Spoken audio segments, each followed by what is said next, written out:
A small manor in Devonshire stood upright in a state that was somewhat neglected, yet not entirely fallen into ruin, much like its mistress. The Ashworth family lived within a truth that everyone in the surrounding area knew, yet no one openly spoke. The money had long since gone, the pride had not. In the narrow space between those two, in the final breath of vanity, Clara Ashworth had grown up. Her mother, Eleanor Ashworth, had held one unshakable belief throughout her life: a woman's worth was measured by the name of the man she married. She had never questioned this belief, because to question was to doubt, and doubt was one of the luxuries Eleanor Ashworth never permitted herself. Especially in matters concerning her daughter. "Clara," she would often say over breakfast, gazing out of the window as though observing a vast world rather than a modest country garden, "your beauty is your only capital. Use it well." Clara had heard this sentence so often that it had nearly dissolved into background noise, the sort of thing said during the day but never truly heard. And yet, if one looked into her mother's eyes, there was always a serious fear beneath it. Not a fear for her daughter's future, but for her own past. For the account of choices once made, or not made, in her youth. Clara had understood this very early.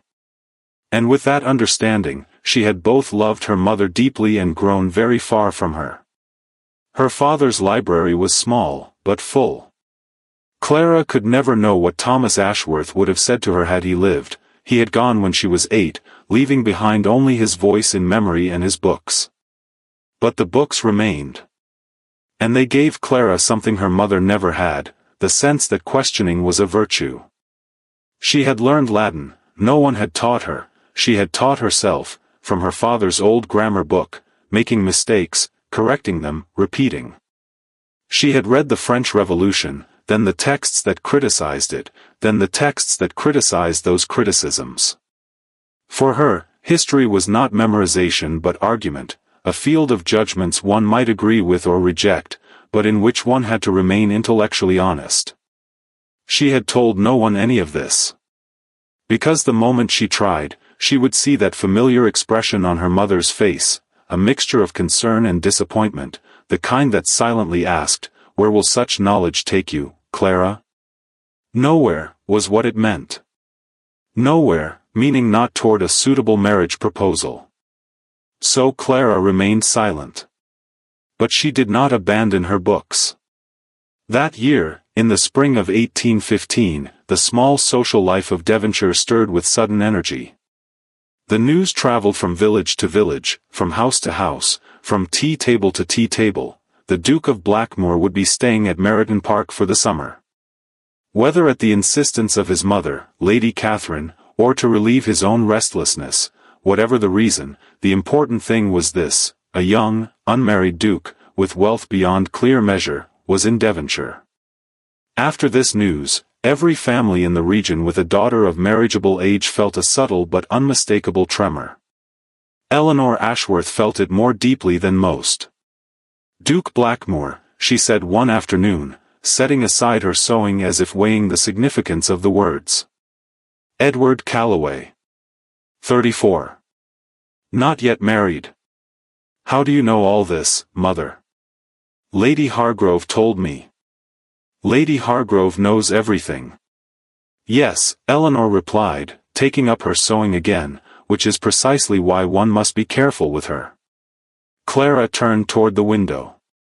There was no wind in the garden. The trees stood quietly. What did she feel about the Duke of Blackmore, at this moment? Nothing. Only that familiar tension in her mother's voice, something that resembled hope, but was in truth fed by fear. The Devonshire ball took place in the second week of June. The assembly was held in the great room of Lady Hargrove's estate, lit with candles, adorned with flowers, and filled with the sons and daughters of the most prominent families in the region.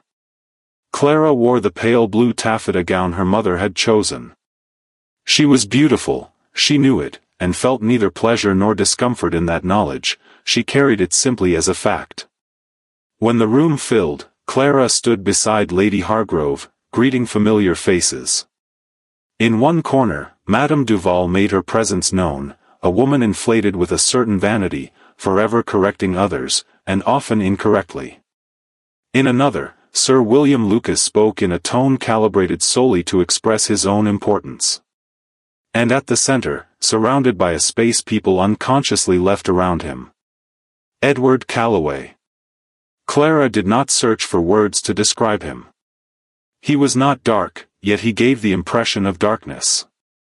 Not conventionally attractive, yet undeniably compelling. From the moment he entered, people inclined slightly toward him, and he seemed either not to notice, or to choose not to. Clara watched him for 8 seconds. Then she looked away. The Duke, however, did not see Clara. Or at least, for that moment, it appeared so. 2 days passed after the ball. Clara had gone to Lady Hargrove's library to return a book, one of the richest collections in the region, and a place Clara used as a quiet, unofficial refuge. She placed the book back on its shelf, glanced around, and then noticed a familiar title, the second volume of Gibbon's work on the decline of the Roman Empire. She reached for it. At that exact moment, another hand reached for the same shelf. Clara withdrew. The man did the same. They looked at one another. It was the Duke of Blackmore. Alone. No valet at his shoulder, no companion beside him. And on his face, there was an expression Clara had not expected, a faint surprise. Perhaps at finding someone else reaching for the same book. Perhaps at who that someone was. Gibbon, Clara said, unnecessarily, not to fill the silence, but simply to confirm it. Gibbon, the Duke repeated. His voice was different from the one he used in the ballroom. Lower. Less performative. The second volume, Clara said. Have you read the first? A brief pause. Yes. So have I. Clara took the book. Then I shall keep this. You may return to the first.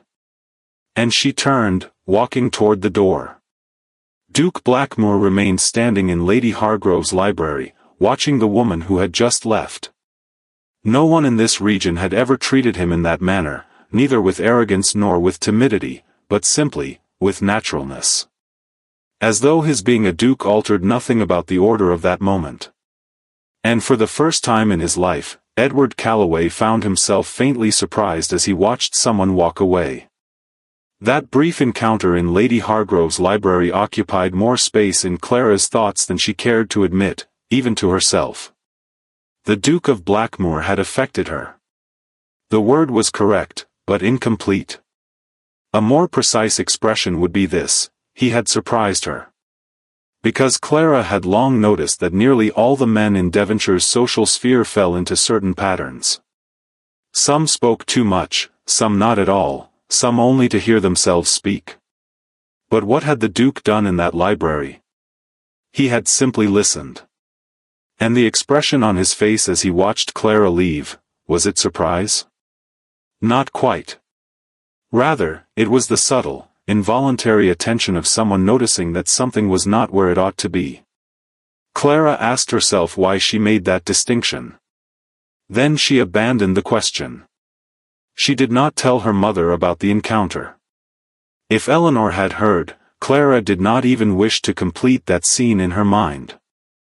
By mid-June, the air had changed.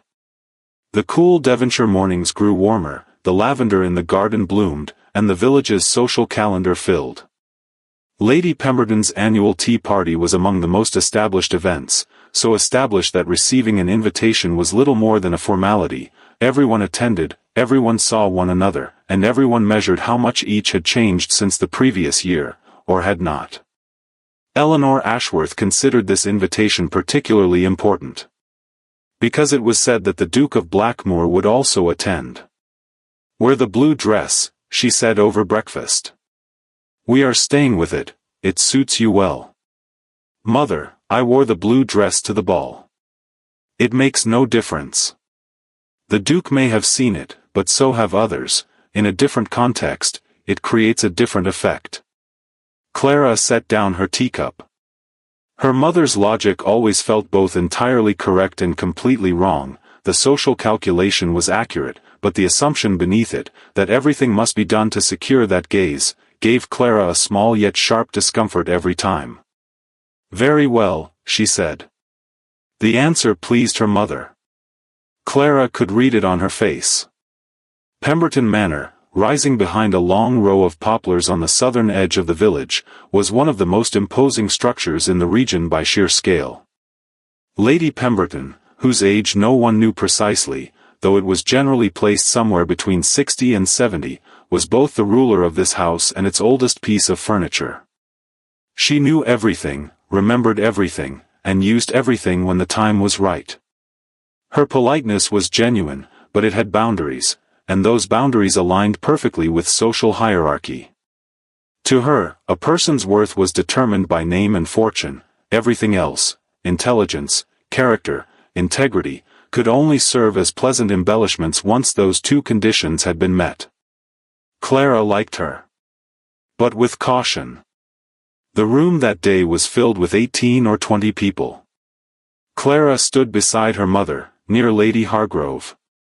Familiar faces surrounded her: Sir William Lucas, his voice a shade louder than usual; Miss Georgiana Vane, newly engaged, carrying her happiness into every corner of the room; Madame Duval, in her usual place, offering opinions uninvited.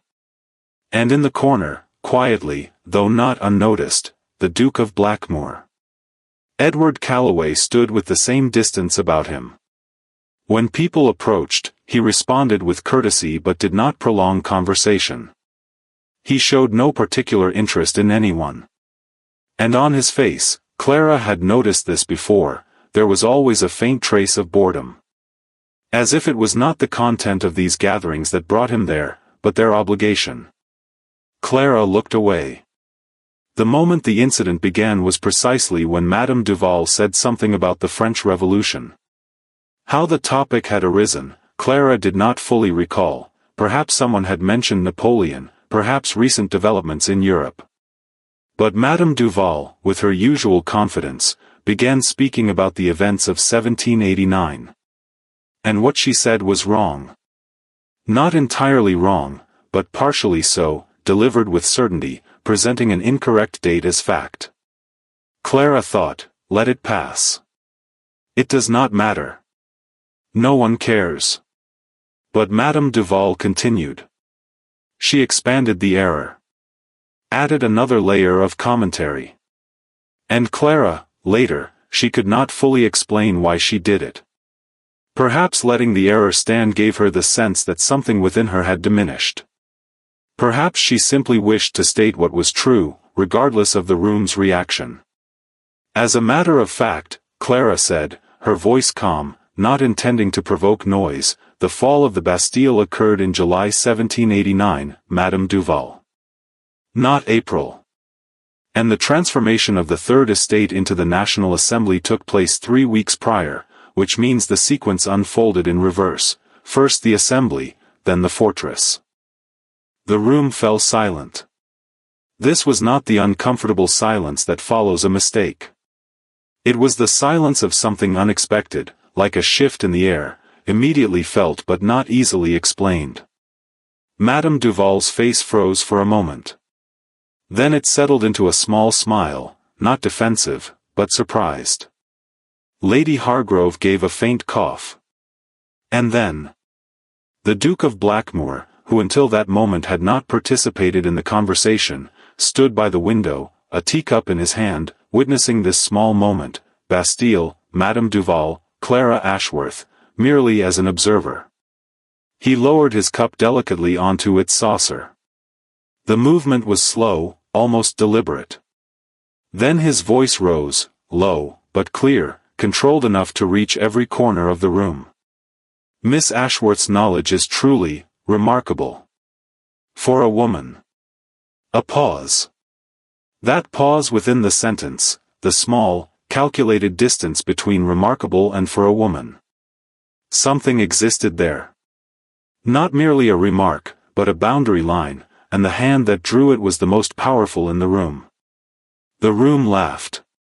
A few people, politely, softly, in a manner befitting Lady Pemberton's standards. Because it had been said by the Duke of Blackmore, and he was the one who set the tone. No one objected. No one raised their voice.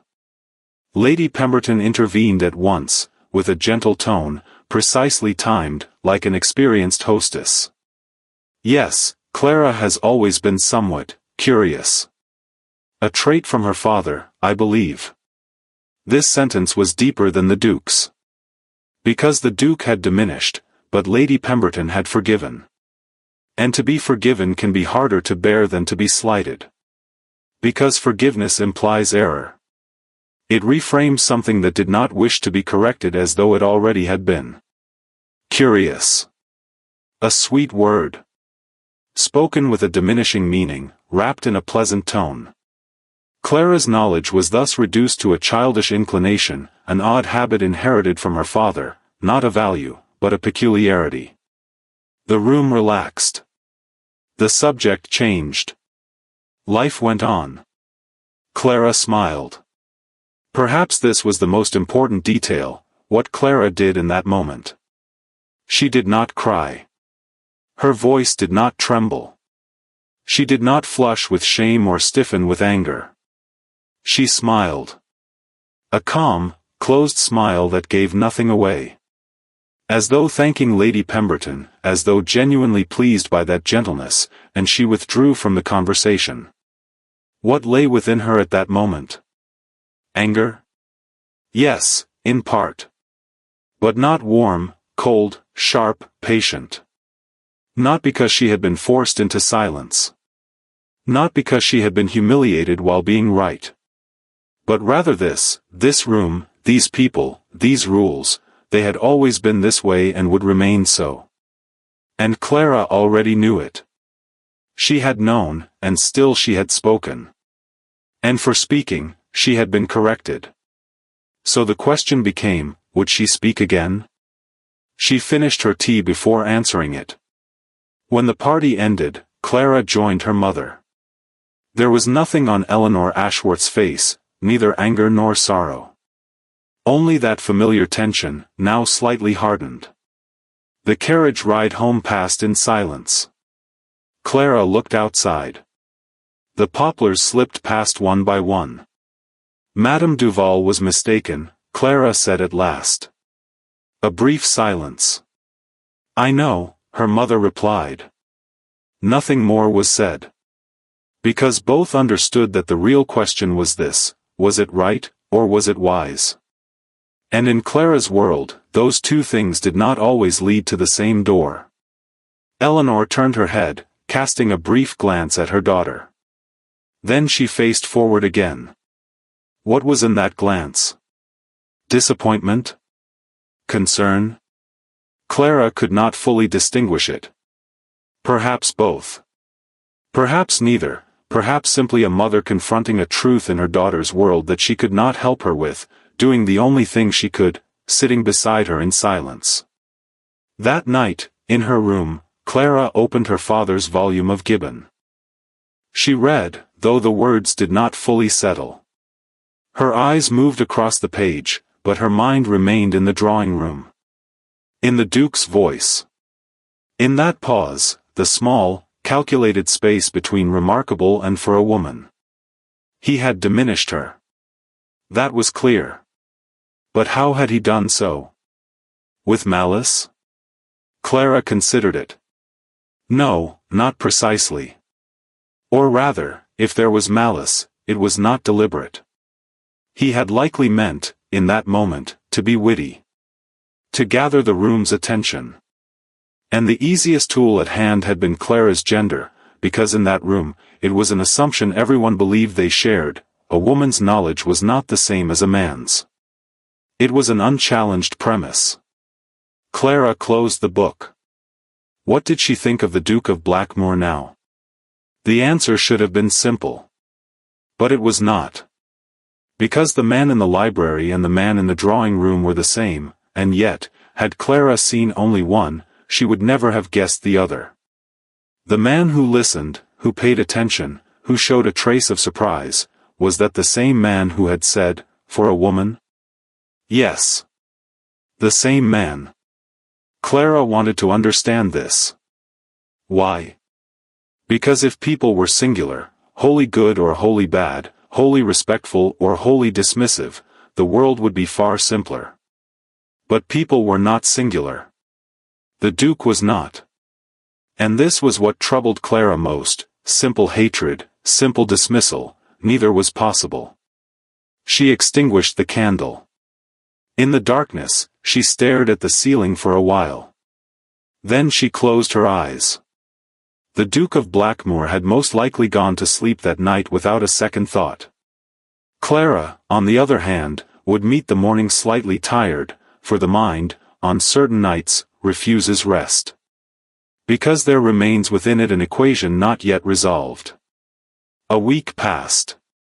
During that time, Clara saw the Duke twice, both at a distance, in situations that required no conversation. Once during a garden walk at Lady Hargrove's, and once outside the village church. In both instances, the Duke was looking elsewhere. Or perhaps choosing to. Clara did not attempt to determine which. Life, meanwhile, continued in its rhythm. Her mother sewed in the mornings, arranged visits in the afternoons, and in the evenings quietly calculated figures. Clara did not fully know what was being calculated, but when she looked at the papers on the table, she saw columns of numbers. The Ashworth household stood upon those numbers. Barely, but it stood. Clara continued to visit the library. She had finished the second volume of Gibbon and moved on to the third. Reading gave her a peculiar calm during this period. It did not silence her thoughts, but rather gave them direction. The night in Pemberton's drawing room still lingered within her, but from a less sharp place now. Like dust, suspended in the air, but no longer stinging the eyes. She arrived early at Hargrove's library that morning. The sky hung low, clouds moved slowly, and there was the scent of rain in the air, not yet fallen, but ready.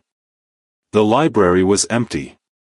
Clara walked between the shelves, ran her finger along the spines, read a few titles. Then she sat, by the window, in her usual chair. She opened her book. She read. Half an hour later, the door opened. Clara lifted her head. The Duke of Blackmoor entered, alone again, with that ease uncommon to the people of the region, as though entering libraries were an ordinary act for him. He paused. Saw Clara. For a moment, only a moment, he hesitated slightly. Then he stepped inside.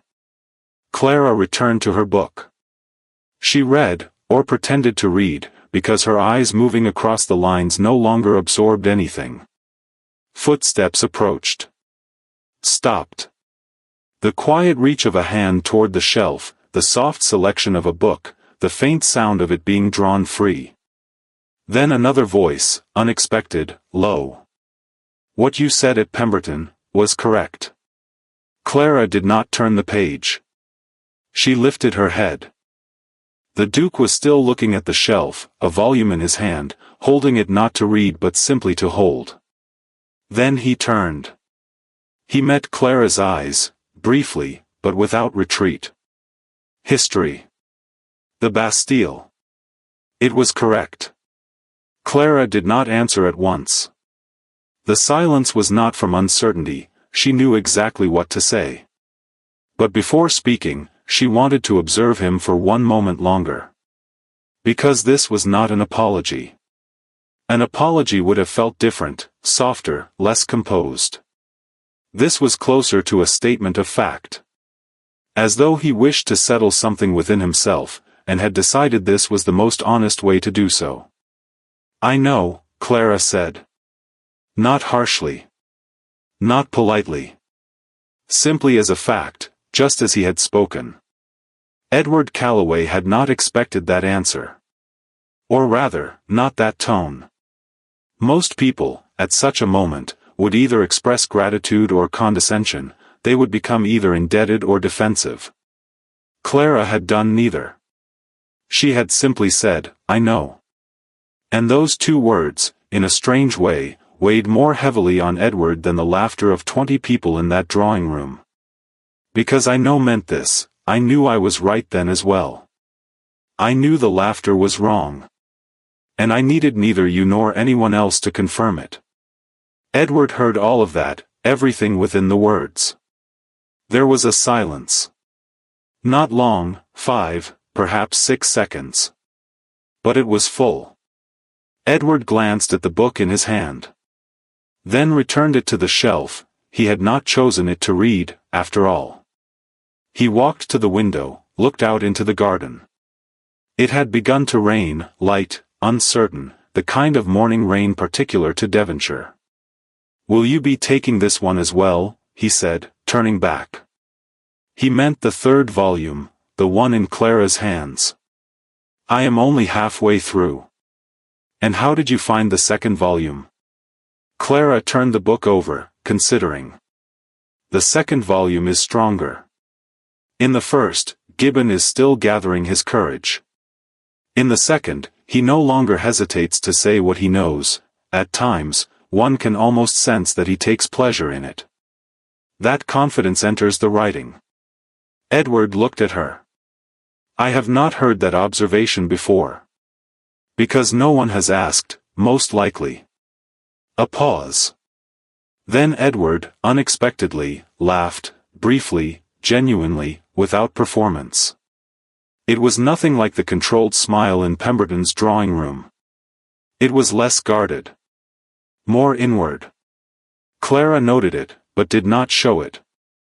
They remained in the library for another 40 minutes that morning. For 40 minutes, they spoke of Gibbon, of why Rome had fallen, of why historians recount the same event differently. And throughout that conversation, Clara noticed something. Edward Calloway listened. Truly.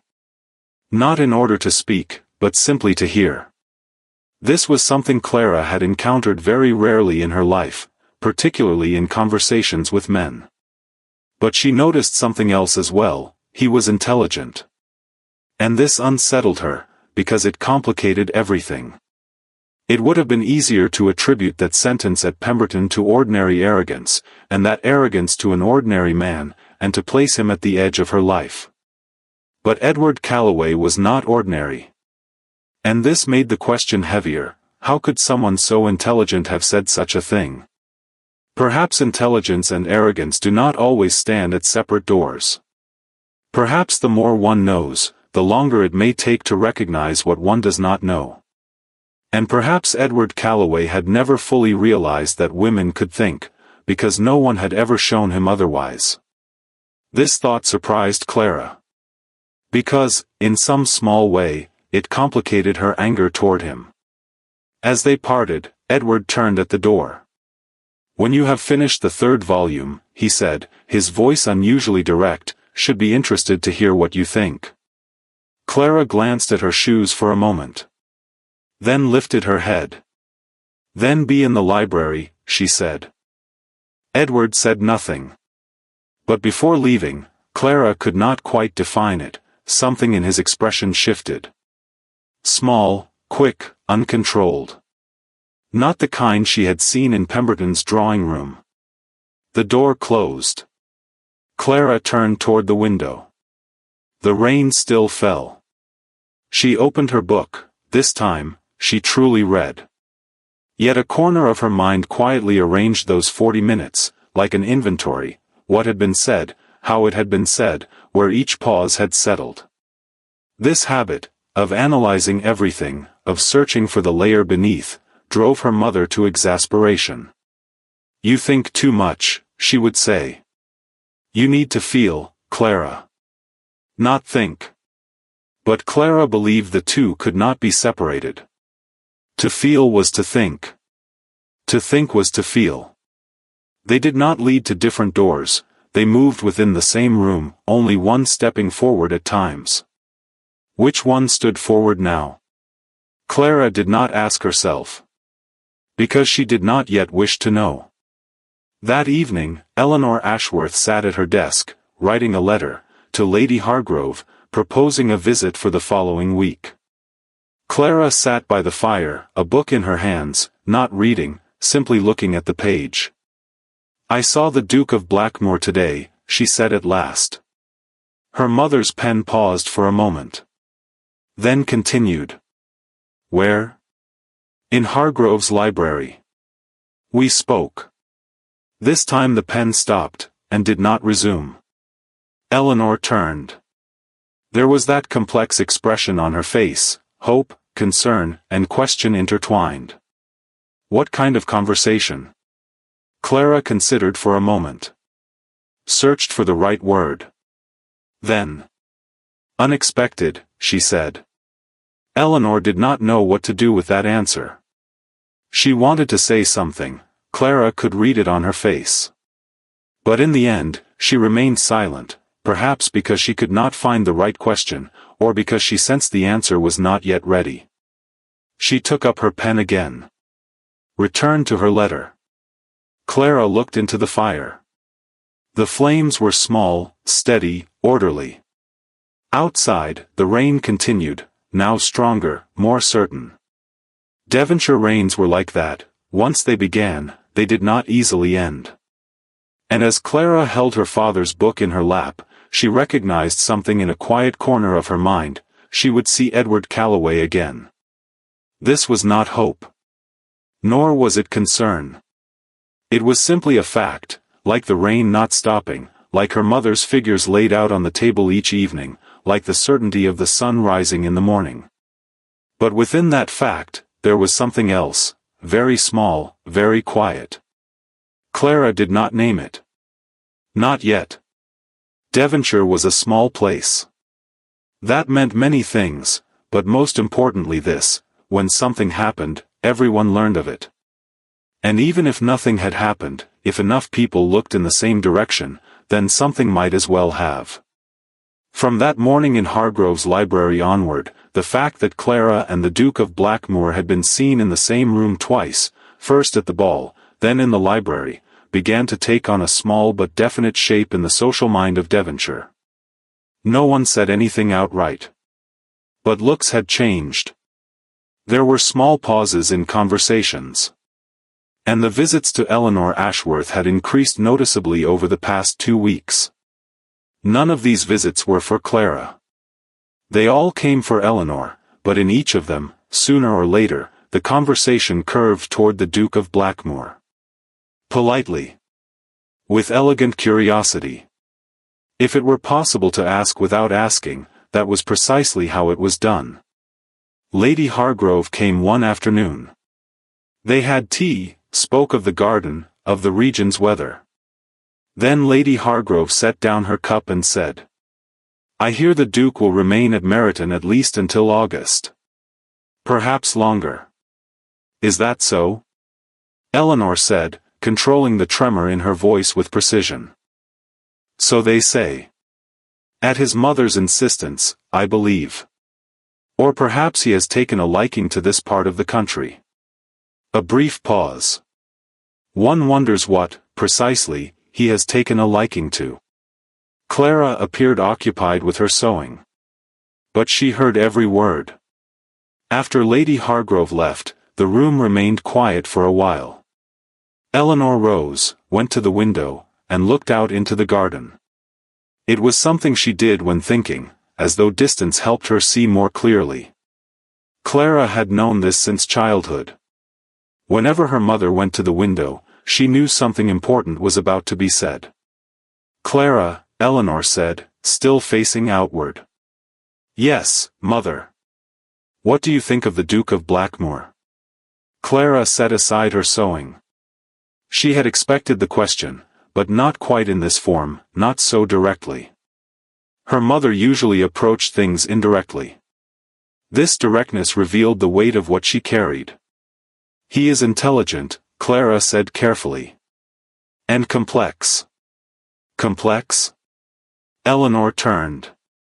"What do you mean?" "The man who said what he said at Pemberton, and the man I spoke to in the library, they are the same person. Yet I cannot understand those two versions of him at once." Eleanor watched her for a moment.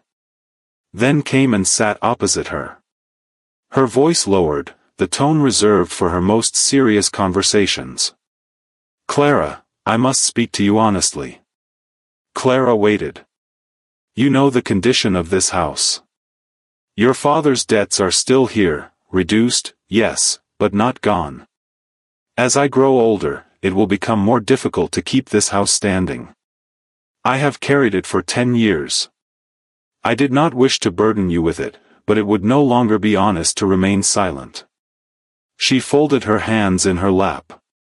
Her fingers intertwined, the kind of unconscious gesture formed by habit. "If the Duke of Blackmoor is showing you interest, and I believe he is, because he does not go to that library by accident, then you must take it seriously. Not only for my sake. For your own future." A pause. Then, more quietly, almost as if speaking to herself. "I could not give you better than this, Clara. I wish I could have. But making good use of what one has, that, too, is a virtue." Clara looked at her mother. The expression she recognized, that fear always present, was now more visible. More exposed. And Clara, who loved her, knew that beneath that vulnerability lay something genuine, real affection. Misguided at times, sometimes suffocating, but real. It made her answer more difficult. "Mother," Clara said slowly, "I hear you. And I do not take the matter of the house lightly, you know that." Eleanor inclined her head, slightly. "But I must also say this, I will not run toward the Duke of Blackmoor. If anything is to happen with this man, then it will be on my terms. An equal conversation. Equal respect. Not by erasing what he said at Pemberton, but by facing it." Eleanor's expression tightened. "Facing it? Clara, this is a duke. I know who he is. Then you must know that such conditions—" "Mother." Clara did not raise her voice. But there was something in it, calm, firm, immovable. "If his interest depends on my silence, on my submission, then he is already interested in the wrong person. And that would not be a sound foundation, not for me, nor for the house." Silence. Eleanor looked down at her fingertips. For a long while, she said nothing. Then, very quietly. "You are your father's daughter." It was not an accusation. Not quite an observation. More, an acceptance. Like acknowledging something inevitable that had long been understood, but was only now being spoken aloud. Clara did not respond. It required no response. Within that week, Clara saw the Duke again at Lady Vane's garden gathering. This time the setting was different, open air, a more relaxed assembly, without the formal weight of Lady Pemberton's drawing room. People were dispersed in small groups, some walked along the flower beds, others sat in the shade. Clara was speaking with Miss Vane when she noticed the Duke approaching, not directly, but along a side path, and with intent. Miss Vane noticed as well. She smiled, that familiar, knowing Devonshire smile. "Duke Blackmoor," she said, inclining her head slightly. "What a pleasant coincidence." "A coincidence?" Edward replied, stopping. His eyes were on Clara. "I would not quite call it that." Miss Vane was about to say something, but then, as if sensing the situation, suddenly found reason to greet someone at a distance and withdrew with an apology. Such an obvious retreat made Clara want both to laugh and to feel uneasy, at once. Edward came closer. Not at her shoulder, a few steps away, but near enough for conversation. "Have you finished, Gibbon? 2 chapters remain. You have slowed." "I have been occupied." Edward glanced toward the garden. 2 ladies passed by a flower bed, both looking in their direction, pretending not to, but looking nonetheless. Edward noticed. Clara noticed as well. "They are watching us," Edward said evenly. "They have been watching for a week," Clara replied. Edward turned to her. Does that trouble you? Clara considered. She wanted to be honest. It does not trouble me. But it requires me to be careful. Why careful? Because, Clara said, her gaze fixed beyond the garden, they are writing a story. And I wish to decide for myself which role I occupy within it. Edward was silent for a moment. Then, in a lower voice. And which role do you wish to play? Clara turned. She looked at him, directly, without retreat, with the same calm composure she had held in Pemberton's drawing room. My own, she said. Not one written by someone else. That evening, as Edward rode back to Meryton Park through the long Devonshire twilight, he thought of Clara Ashworth. The act of thinking itself was unusual for him, to consider a woman in this way, with such layers. The women around him were usually either easily understood or unwilling to be understood. Clara was neither. She wished to be understood, but on her own terms. And those terms were unlike any he had encountered before. He thought of the sentence he had spoken at Pemberton. For a woman. Why had he said it? Looking back, he had wanted to gather the room's attention. To be clever. And the easiest instrument at hand had been a shared assumption, something everyone believed, something no one questioned. He had used it. Quickly, without thought. But Clara had not let it pass. She had not let it pass because, for her, it had not been a jest, it had been a boundary line. And that line had made visible something Edward had never truly examined, how empty that assumption was. Remarkable, for a woman. But what exactly was remarkable? That she knew the date of the Bastille? Would that be remarkable in a man? No. Then what was remarkable was that she was a woman. And if that was remarkable, if the act of thinking in a woman remained surprising, then where, precisely, was the flaw? Edward rode on in the twilight, carrying that question. He did not yet know the answer. But the act of asking, that, in itself, was something. Because Edward Calloway had questioned very little in his life. Everything he possessed, title, land, wealth, social standing, had been given to him. And what is given is rarely questioned. To question feels like ingratitude. But the look in Clara's eyes, direct, calm, immovable, told him something else, that questioning was not ingratitude. It was honesty. When the lights of Meryton appeared, Edward slowed his horse. Above the village, the first star had emerged. The library. Tomorrow. The third volume of Gibbon. He wished to know what Clara thought, not of the book. But the book was the only place he knew to begin. That night, Clara did not sleep either, but it was a different kind of sleeplessness.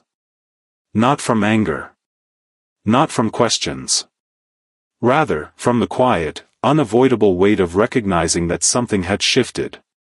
Life sometimes moved in this way, silently, without a single defining moment, things rearranged themselves. And then one day you looked, and everything appeared the same as weeks before, yet you were different. What did Clara feel? She wanted to be careful. This was not fear. Clara knew fear, in others, and in herself. This was more like standing at the edge, measuring the depth of water before stepping in. Wanting to know before leaping. Because once one leapt, returning was not always possible. And yet, and it took her some time to admit this even to herself, she kept thinking of Edward Calloway's question in the garden. Which role do you wish to play? Someone who asked such a question cared about the answer. Or at least wished to care. And this was unfamiliar in Clara's life, because no one had asked her that before. Her mother's questions were different. What will you wear? How will you appear? What impression will you make? All of them came from the outside. Edward's came from within. Clara extinguished the candle. In the darkness, without seeing the ceiling, she thought this, perhaps being careful was not the same as closing the door entirely. Perhaps being careful meant stepping through an open door, eyes open. When she thought this, something within her, very small, very new, stirred. Clara did not name it. But this time, she did not say not yet. Clara finished the final 2 chapters of Gibbon's 3rd volume in 2 days. Normally, she did not read so quickly. She preferred to absorb each page, linger over a sentence, make notes in the margins of her mind, sometimes read the same paragraph 3 times. But this time was different. As she read, a question remained in the corner of her mind: would she go to the library once she had finished? And if she did, would Edward be there? The presence of these questions unsettled her, because turning a book into the means of something else was perhaps the worst thing one could do to it. Yet she had to admit, honestly, her pace had quickened. And that meant something. On the morning she finished the final page, she rested her hand on the cover for a moment. The fall of Rome, centuries of accumulated decisions, neglect, arrogance, small concessions yielding vast consequences. Gibbon had not written it as a lament, but as a diagnosis. And within that diagnosis, what Clara found anew each time was this: great things do not collapse in great moments. They collapse in small ones. In unnoticed, seemingly insignificant, easily dismissed moments. She closed the book. Looked out the window. The sky was clear. She went to Hargrove's library. Edward was there. This did not surprise Clara, and yet, something small stirred within her. She tried not to notice it. She succeeded, in part. The man was seated in the armchair by the window, a book in his hand, but the page had not been turned when Clara entered. Which meant he had either just begun, or was not reading at all. Both were possible. Both suggested something. Edward lifted his head. "You've finished." It was not a question, a statement. He had seen the volume in Clara's hand.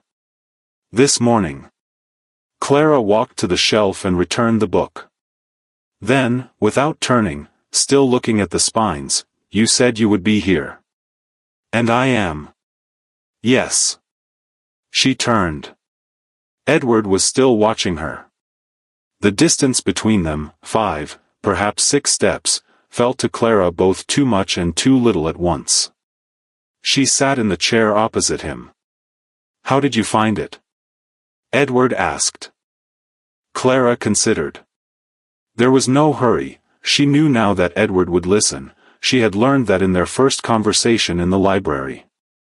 That certainty made her answer more honest. "The 3rd volume is the heaviest," she said. "Here, Gibbon is no longer merely recounting history, he is judging it. And within those judgments, at times, his own anger seeps through. I do not think that is a weakness, but one must read carefully. Because when a historian grows angry, he may begin to seek not the truth, but his own justification."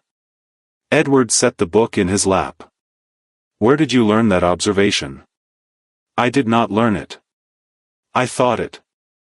"Are those not the same?" "They are not. To learn is to take another's thought. To think is to produce one's own. The former is faster, the latter more reliable, though the latter requires much of the former first. It appears a paradox, but it is not."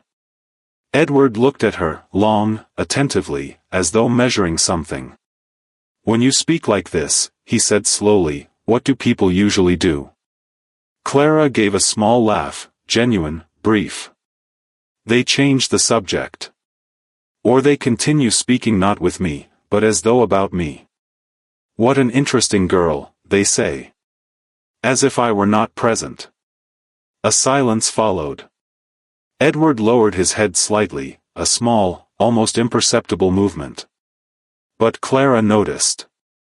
"At Pemberton, I did the same," Edward said. Clara did not answer immediately. Then. "Yes." And an apology would not suffice. "No," Clara said. It would not. But understanding, truly understanding why it was wrong, that is worth more than an apology. Edward looked out the window. The garden lay beyond, calm, sunlit, unaware. He remained silent for a long while. Clara did not interrupt. The silence was full, the kind in which something is working itself out. Then Edward turned back. "My father taught me," he said, and for the first time his voice slipped slightly beyond its usual control, "that a Calloway is never wrong. And if he is, then he is not considered to have erred. Because the title erases the mistake." He paused. "I believed that for a long time. Because everyone around me believed it. No one corrected me, no one dared. When I sought to silence you at Pemberton, it came from that habit. Without thought, as a reflex."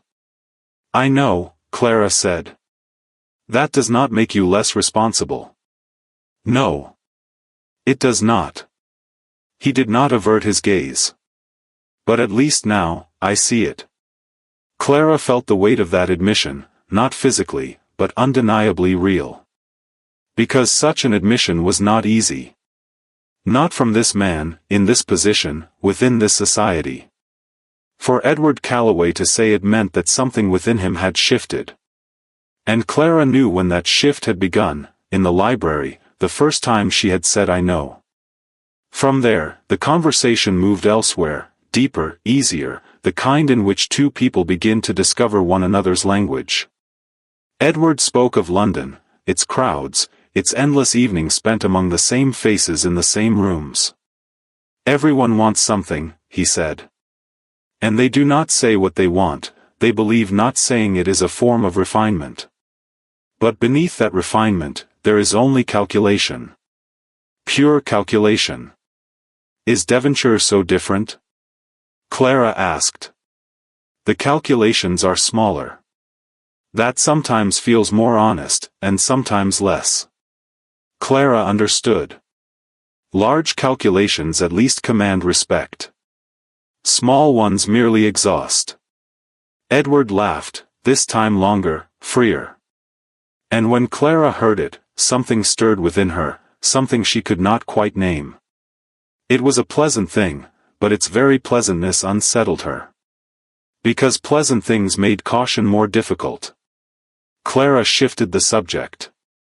"Why Gibbon?" she asked. "It is not a book I would expect a duke to read." "Why did you not expect it?"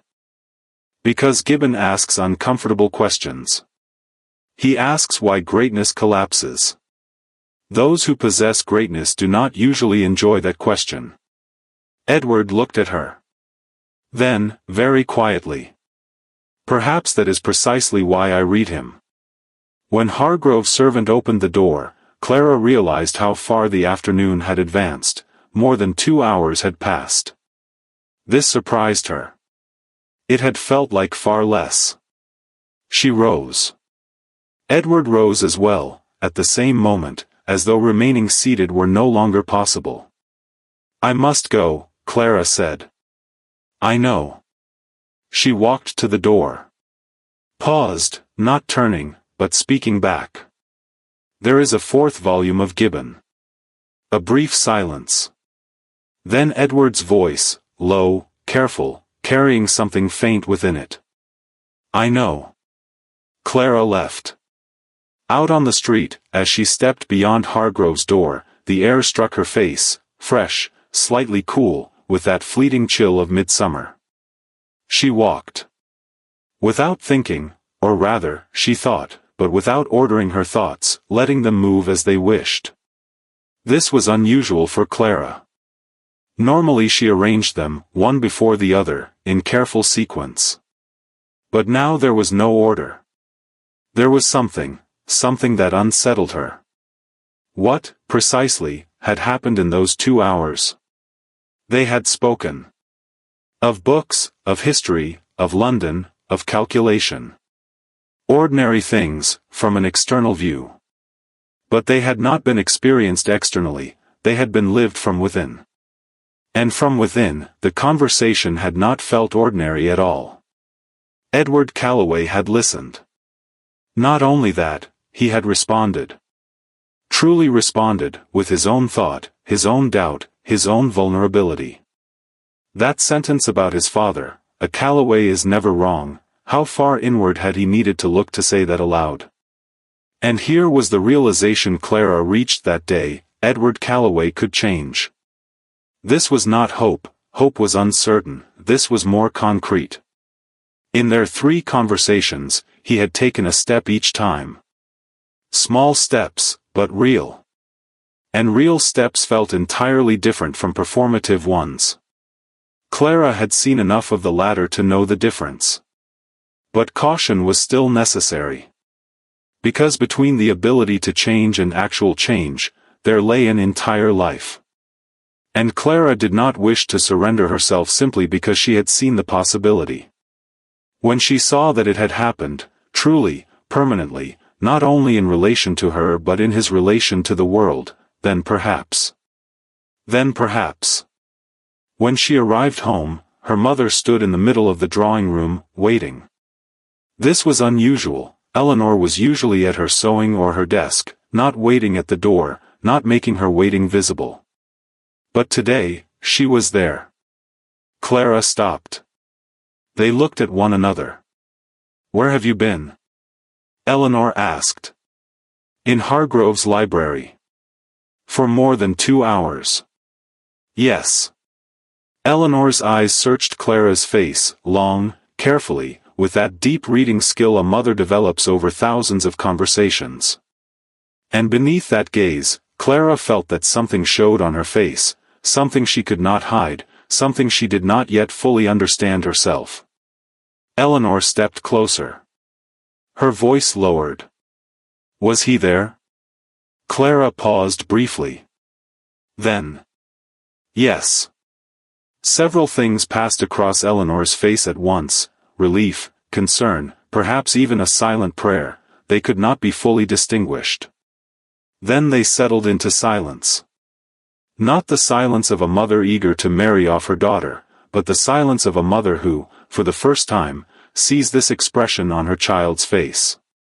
She passed by Clara and went toward the kitchen. "I shall make tea," she said, her back turned. This was what Eleanor did when she wished to conceal emotion, to occupy her hands. Clara knew this. And today, that knowledge both amused her and tightened something within her. She removed her coat. Sat down. Looked out at the garden. Outside, the lavender shifted gently in the breeze, so gently that it was difficult to tell whether it moved at all. It existed in that uncertain, delicate space between stillness and motion. Clara thought it was a metaphor. Then she stopped thinking. The tea would come. Her mother would come. And perhaps, for this evening alone, it was enough to sit without explaining, to watch the uncertain sway of the lavender. Some things, before they turn into words, are simply felt. Clara allowed it. In the final week of July, the air in Devonshire changed. The heat rose, humid, heavy, unmoving. The flowers in the garden lost their color, the paths turned to dust, and people began visiting one another more frequently, as though crowds made the heat more bearable. Or perhaps the heat made people more talkative, patience thinning, filters weakening. In either case, the result was the same: gossip increased. And at the center of that gossip, more clearly with each passing day, stood Clara Ashworth and the Duke of Blackmore. The meetings in the library were no longer a secret. Hargrove's servant had seen them, Lady Hargrove herself had seen them, and everything Lady Hargrove saw reached every tea table in Devonshire within 48 hours. The conversation at the garden gathering was known. And that moment after church last Sunday, when they thought they spoke unnoticed, that, too, had been seen. Devonshire assembled these fragments. And constructed a story. The story was this: the Duke of Blackmore was interested in Miss Ashworth. Miss Ashworth was encouraging it. A proposal would soon follow. The Ashworth household would be saved. Was this story true? Partially. But partial truths are more dangerous than complete falsehoods, because they cannot be easily corrected. The first real pressure came from Lady Hargrove. It was a morning visit, informal, yet deliberate. As she drank her tea, she waited for Clara to set aside her sewing. Then, in her usual gentle yet precise tone, she began. "My dear Clara, I must ask you something. As a mother would, that is, honestly." Clara waited. "This correspondence, these meetings with the Duke of Blackmoor, whatever we are to call it, where is it going? Or rather, where do you intend it to go?" "I do not yet know," Clara said. It was the truth. "I do not know," Lady Hargrove repeated, as though trying to place the answer somewhere. "Clara, this man is a duke. The Duke of Blackmoor. His family is among the most established in London. His mother is Lady Catherine. Anyone who knows her knows she is not an easy woman. And you," she paused. Politely, but plainly. "You are an Ashworth. From Devonshire. Fatherless, of modest standing. I know all this. Then you must also know that such a difference closes certain doors. If the Duke's interest is genuine, and if it is to lead somewhere serious, then one must play very carefully. One misstep, one error, and this story will place you not at its center, but inside a rumor that destroys you."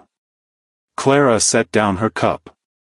Her voice remained calm, reflective. "Lady Hargrove, I hear you. And I know your intentions are kind. But I must ask, when you say I must play carefully, do you mean I must be careful for my own sake, or that I must behave according to society's expectations?" Lady Hargrove's brows lifted slightly. "At times, my dear, those two must be the same." "Yes," Clara said. "At times. But not always." After Lady Hargrove left, Eleanor entered the room. She had been standing behind the door. It was unclear how much she had heard. But her face suggested she had heard everything. Clara waited.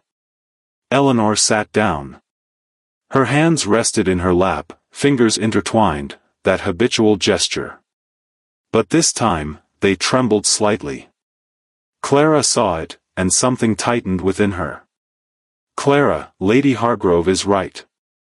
In some things. In most." Eleanor drew a breath. "The state of this house is no longer something we can postpone. The final portion of your father's debts comes due this winter. And I have done what I could, Clara. For years, I have done it. But now, a solution is required." She paused. Her eyes filled, but she did not cry. It was the kind of fullness Eleanor Ashworth allowed, moisture held within the eyes, never falling. "The Duke of Blackmoor is interested in you. That is a fact. And you are interested in him, I see it, do not deny it. Then why resist? Why conditions, why boundaries, why make so difficult something that could be so simple?" Clara looked at her mother. Within her, two things existed at once, a deep sorrow for her mother, and that immovable resolve for herself. They clashed. But clashing did not mean one must destroy the other. "Mother," Clara said, her voice low but steady, "if I marry a duke only to settle the debts of this house, then that marriage will serve neither me, nor you, nor him. Because it will be founded on a lie. And a house built on a lie collapses far sooner than a house in debt." Eleanor's jaw trembled. She wanted to speak, Clara saw it. But she could not. Because Clara was right, and Eleanor knew it.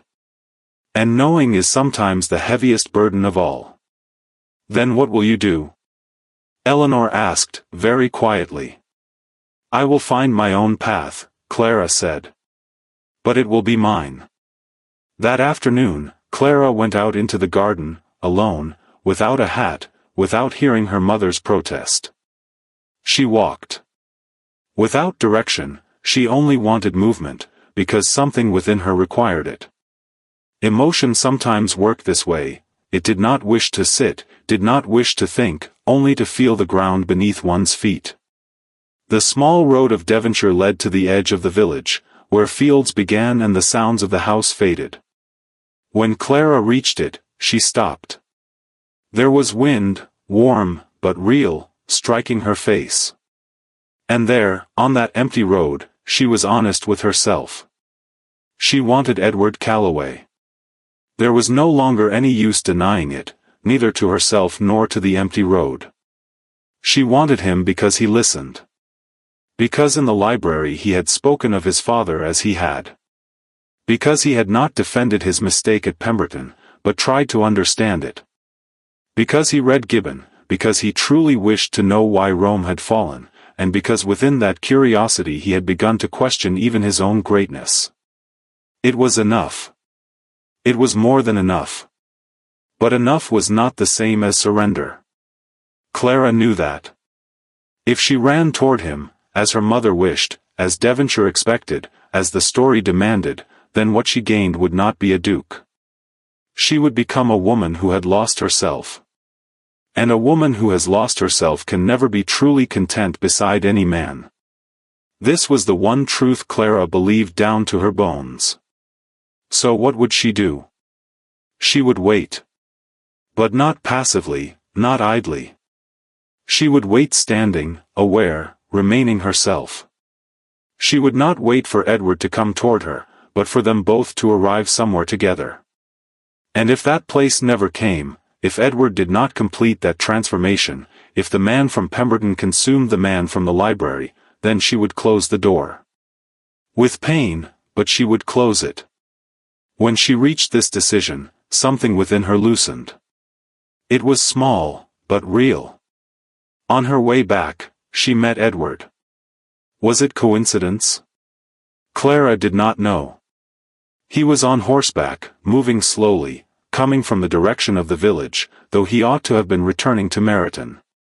Which meant either he had taken the wrong road, or... They both stopped. Looked at one another. Walking? Edward said, dismounting, though Clara had not asked. To think. About what? Clara looked at him for a moment. Then decided, because honesty had become the only possible language between them. About you. About this. And about what I want. Edward held the reins of his horse. He was silent, but not the kind of silence that waits to speak. The kind that listens. And, he said at last. Clara stood straight. Her voice neither soft nor sharp, simply true. I will not run toward you, Edward. Not because my mother wishes it, not because this village expects it, not because you are a duke. If this is to go somewhere between us, then we must arrive there together. In equal steps. Not you ahead of me, nor I behind you. A pause. Then she continued, her voice lowering slightly, but the force within it growing. I have not forgotten what you said at Pemberton. Nor will I. But I have also seen the man in the library, the one who spoke of his father, who truly reads Gibbon, who can admit he is wrong. If that man is who you are, if Pemberton was the accident, and the library is the truth, then I wish to continue speaking. But if Pemberton is who you are, and the library was only a moment. She stopped. Then, clearly. Then let it end here. The wind moved between them. A bird called somewhere in the distance. The road lay empty. Edward Calloway, on that road, saw something in Clara Ashworth's eyes, something he had never seen in his life. Neither desire nor rejection. Neither hope nor fear. Only truth. And that truth asked something of him, not performance, not calculation, not title. Only honesty. Edward took a step forward. He did not release the reins of his horse, but his voice changed, it slipped beyond its usual control, and this time he did not draw it back. The library is who I am. Pemberton was an accident, but I know that being an accident does not erase it. You did not ask me to erase it. You asked me to understand it. He paused. And I did. Late. But I did. Clara looked at him. Long, attentive, calm. Something within her, that small, unnamed thing, did not stir this time. It settled. As though something had been falling and had come to rest. That sound, firm, real, the sound of something finding its place. But Clara did not smile. Not yet. Because honesty, understanding, acknowledgement, these were beginnings. They were good, important, real. But who a person is cannot be known in a single roadside conversation, it is revealed across days, weeks, years. Clara knew this. And that knowledge did not restrain her feeling, it refined it. Then, Clara said, turning and beginning to walk toward home, her voice carrying behind her in that quiet, measured tone, the 4th volume of Gibbon is still in the library. Edward watched her. He smiled, genuine, unguarded, unlike anything seen in Pemberton's drawing room. Tomorrow, he said. Tomorrow. Clara walked on. She did not look back. But her steps were lighter, lighter than they had been in weeks. As though she had left something behind on the road, not her mother's fear, not Devonshire's expectations. Only the weights that were not her own. Those remained there. Clara went home. That evening, Eleanor sat at her desk, accounts spread before her, pen in hand, but she was not writing. Only looking. Clara came beside her. Saturday. Said nothing. Eleanor said nothing either. They sat in silence for a time, 2 women at the same table, within the same house, carrying different burdens. Yet carrying them side by side. Then Eleanor set down her pen. Looked at Clara's hand. For a moment, only a moment, she placed her own hand over it. She did not grasp it, did not hold it. Only placed it there. Clara did not withdraw her hand. Outside, Devonshire's night settled, that long, deep, star-filled summer night. The lavender was no longer visible, but its scent drifted inward through the half-open window. And that night, for the first time, Clara slept without thinking. In the first week of August, Devonshire slowed. The heat eased, not abruptly, but gradually, as though summer itself had grown tired and wished to rest.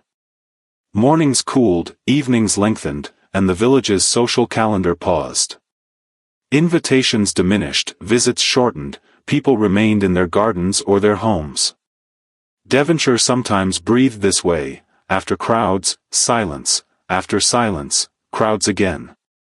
Clara used the quiet well. She took up the 4th volume of Gibbon. Began to read. And this time, she read slowly, without haste, because the reason for haste had gone. The meetings in the library continued, but their rhythm had changed. Less performative, less guarded, neither of them now watched what they said, they simply said it. This difference was the most important thing Clara noticed. Because not having to watch one's words in another's presence, that is the simplest definition of trust. And Clara had not given that trust cheaply. It had been built over weeks, step by step, tested, observed.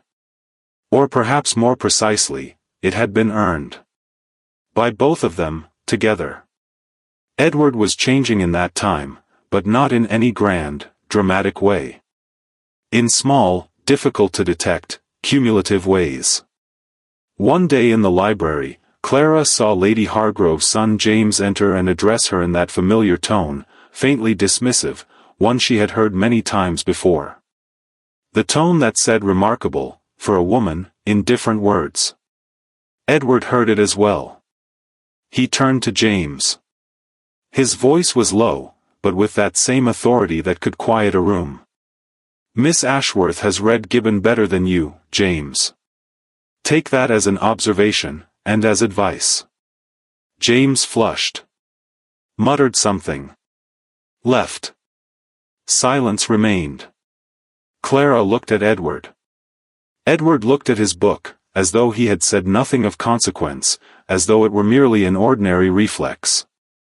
But Clara knew, it was not ordinary. A month before, he had been the one to begin the laughter. Now he was the one to stop it. She said nothing. Did not thank him, because gratitude would frame it as a favor.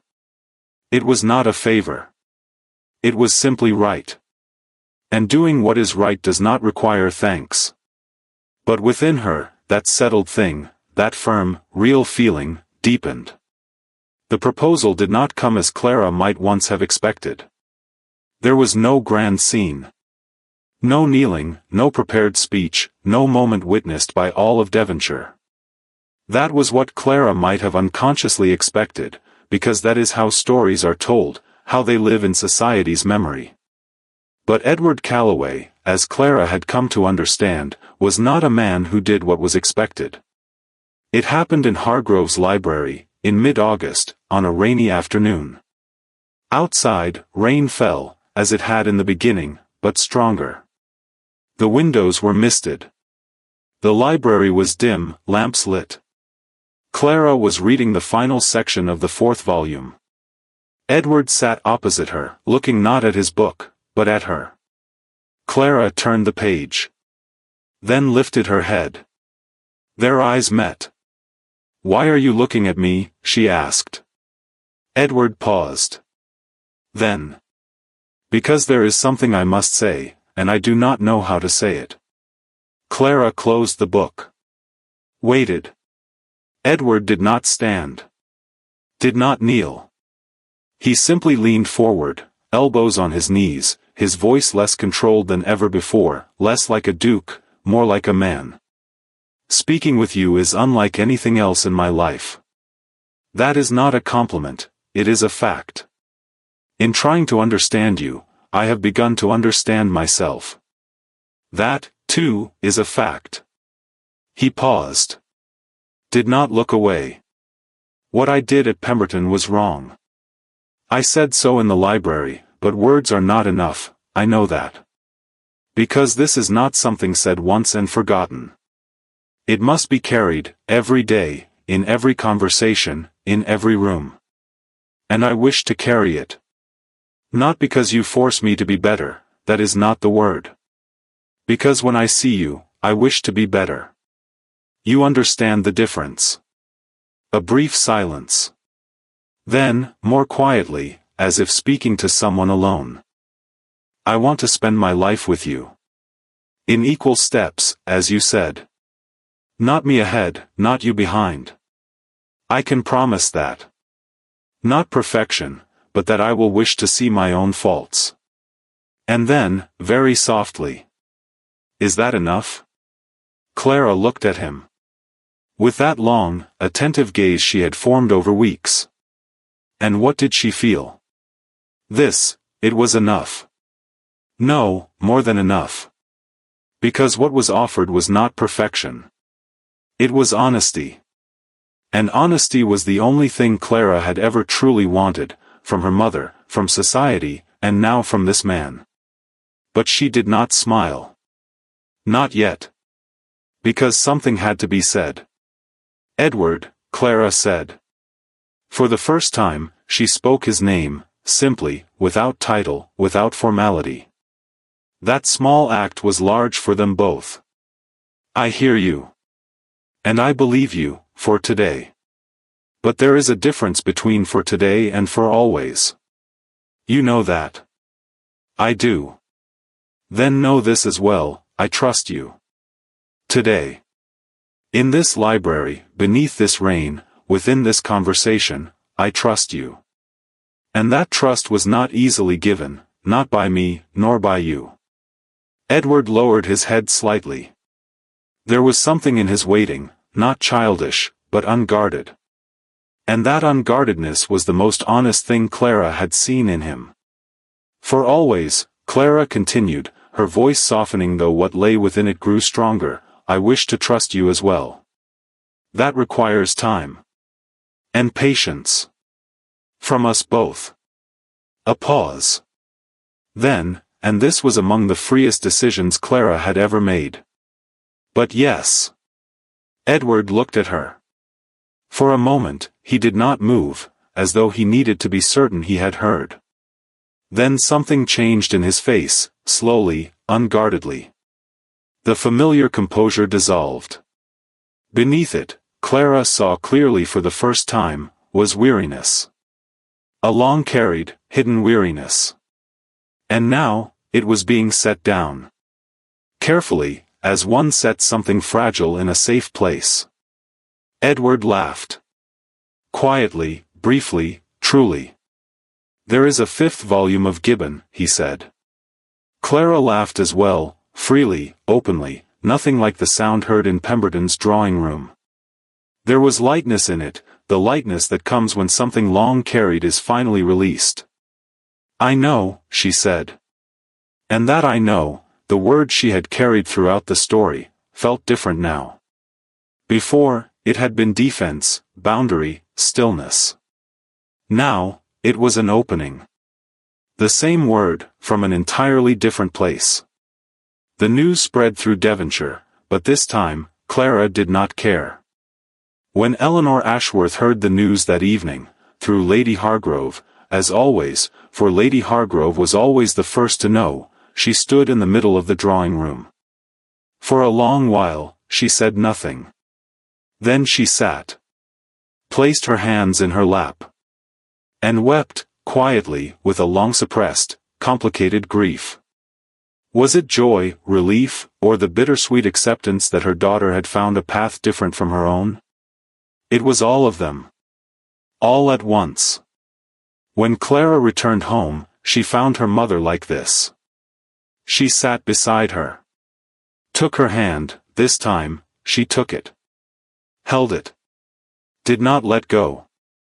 Mother. Eleanor lifted her head. Her eyes were red, but there was something in her face, something Clara had never seen before. Lightness. The lightness that comes when something long carried has finally been set down. I remember your father, Eleanor said softly. When we first met, the first thing he asked me was what I read. It felt strange at the time, no man had ever asked me that. Then I understood, it was his language. His way of knowing me. She paused. Did the Duke ask you? About reading? From the very first day, Clara said. Eleanor lowered her head. Smiled, very faintly, the kind of smile that passes through the residue of an old pain. Then it is well, she said. Then it is well. The wedding took place in October. It was not grand, Clara did not wish it, and Edward did not insist. It was held in Hargrove's garden, beneath leaves turning gold, among a close circle. Lady Pemberton attended, politely, somewhat surprised, but she came. Madame Duval came as well. Sir William Lucas too. Devonshire, at last, accepted the story, because the Duke of Blackmore had accepted it, and what the Duke of Blackmore accepted, Devonshire did not contest. The irony made Clara smile. Quietly, to herself. Standing beside Edward during the ceremony, Clara allowed herself a moment to look around. Her mother's face. Lady Hargrove's smile. The yellowing poplars. In the distance, on the rise, the roof of Meryton Park. This happiness had not been given. It was not because of class, nor beauty, nor timing and chance, or not only because of them. It had been earned. Through weeks of walking through library doors, of saying I know, of standing firm in roadside conversations. And what is earned is different from what is given, heavier, truer, more enduring. Edward lowered his voice, whispering so that only Clara could hear, in the midst of the ceremony. We shall read the 5th volume together. Clara laughed, truly, freely, that sound. So different from the polite laughter in Pemberton's drawing room that it was almost difficult to believe it came from the same woman. And yet it did. Only now, it was her own voice. Years later, in the great library of Blackmoor, truly vast this time, lined wall to wall with shelves, with multiple copies of every volume, Clara, reading one afternoon, looked up to see Edward enter through the door. He paused, held a book in his hand, looked at her. "What are you reading?" "Tacitus." Edward smiled. "Better than Gibbon?"